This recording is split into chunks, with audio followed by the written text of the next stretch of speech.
लोग अक्सर ये सवाल पूछते हैं कि अगर परमेश्वर अच्छा है तो वो कैसे इंसानों को नरक में भेज सकता है।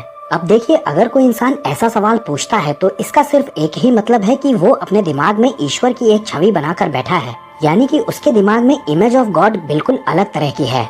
इस सवाल के साथ उसे एक सवाल और पूछना चाहिए कि अगर परमेश्वर अच्छा है तो वो कैसे इंसानों को स्वर्ग में भेज दे रहा है। मतलब कि हेल का ऑपोजिट जो है, वहाँ पर ईश्वर कैसे लोगों को अंदर ले रहा है। इस बात का आखिर क्राइटेरिया क्या है, हेवन और हेल का क्या क्राइटेरिया है। तो हम 10 आज्ञाओं को पढ़ते हैं तो वहाँ लिखा है कि तू अपने लिए कोई मूर्ति खोद कर ना बनाना। इंग्लिश में लिखा है कि तू अपने लिए कोई इमेज मत बनाना।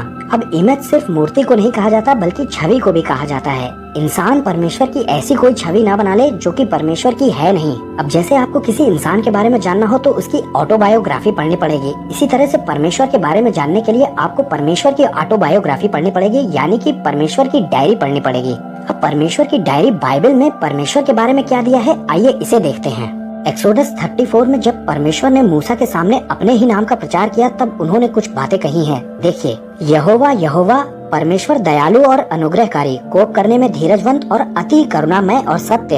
आगे लिखा है हजारों पीढ़ियों तक निरंतर करुणा करने वाला, अधर्म और अपराध और पाप का क्षमा करने वाला। आगे लिखा है परंतु यानी लेकिन दोषी को वो किसी प्रकार निर्दोष नहीं ठहराएगा।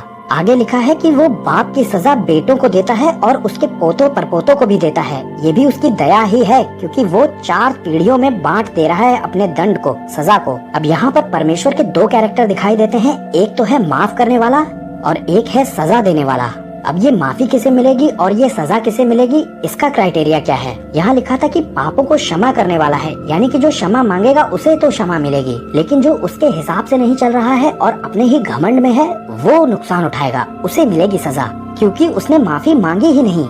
ऐसा नहीं था कि परमेश्वर माफ करना नहीं चाहता था, उसके माफी के हिस्से को पढ़िएगा वो लंबा है, लेकिन जो उसका सजा वाला स्वभाव है उसमें भी दया दिखाई देती है, क्योंकि वो अपनी सजा को 4 पीढ़ियों में बांट देता है। वो एक ही आदमी को पूरा दंड नहीं दे देता, बल्कि 25% 4 जगह बांट देता है।